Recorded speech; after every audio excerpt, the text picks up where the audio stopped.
राधे कृष्ण राधे कृष्ण। धृतराष्ट्र की आज्ञा से विदुर का द्रुपद के यहाँ जाना और पांडवों को हस्तिनापुर भेजने का प्रस्ताव करना।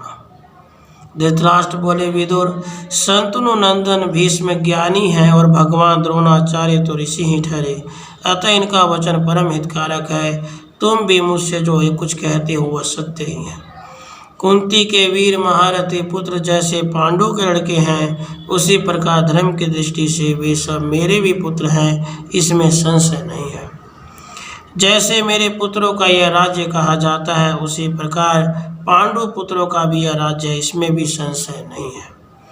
भरतवंशी विदुर, अब तुम ही जानो और उनकी माता कुंती तथा उस देव रूपिणी वधु कृष्णा के साथ इन पांडवों को सत्कार पूर्वक ले आओ।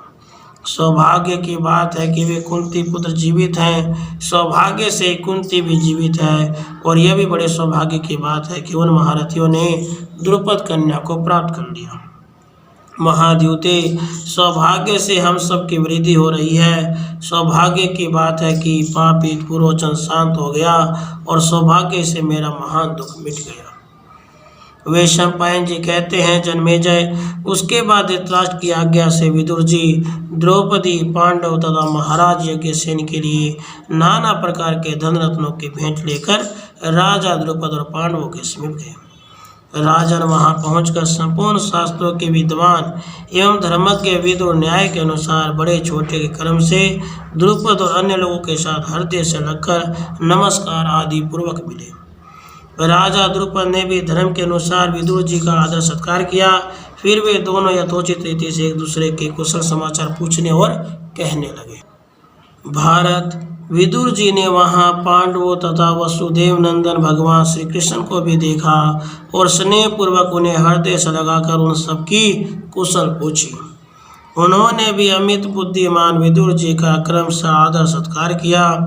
उसके बाद विदुर जी ने राजा धृतराष्ट्र की आज्ञा के अनुसार बारंबार स्नेह पूर्वक युधिष्ठिर आदि पांडु पुत्रों से कुशल मंगल एवं स्वास्थ्य विषयक प्रश्न किया। जन्मेजय, फिर विदुर जी ने कौरवों की ओर से जैसे दिए गए थे उसी के अनुसार पांडवों, कुंती, द्रौपदी तथा द्रुपद के पुत्रों के लिए नाना प्रकार के रत्न और धन भेंट किए। अगाध बुद्धि वाले विदुर जी पांडवों तथा भगवान श्री कृष्ण के समीप विनीत भाव से नम्रता पूर्वक बोले। विदुर जी ने कहा, राजन, आप अपने मंत्रियों और पुत्रों के साथ मेरी बात सुने।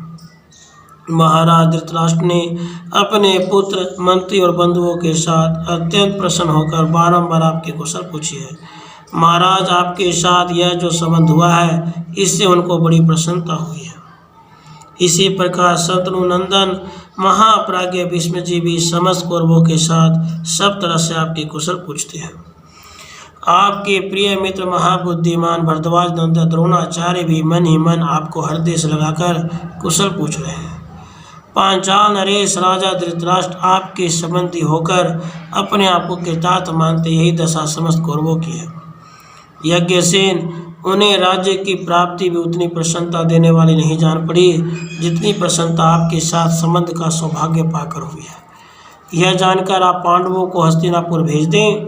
समस्त कुरुवंशी पांडवों को देखने और मिलने के लिए अत्यंत उतावले हो रहे हैं। दीर्घ काल से वे प्रदेश में रह रहे हैं, अतः नर श्रेष्ठ पांडव तथा कुंती सभी लोग अपना नगर देखने के लिए उत्सुक हो रहे होंगे।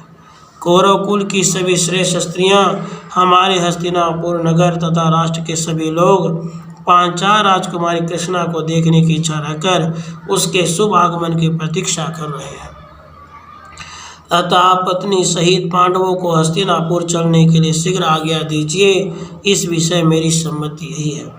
राजन, जब आप महामना पांडवों को जाने की आज्ञा दे देंगे, तब मैं यहाँ से राजा धृतराष्ट्र के पास शीघ्रगामी दूत भेजूंगा और यह संदेश कहला दूंगा कि कुंती तथा कृष्णा के साथ समस्त पांडव हस्तिनापुर में आएंगे।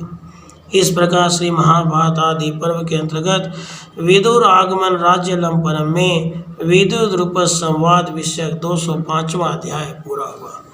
राधे कृष्ण राधे।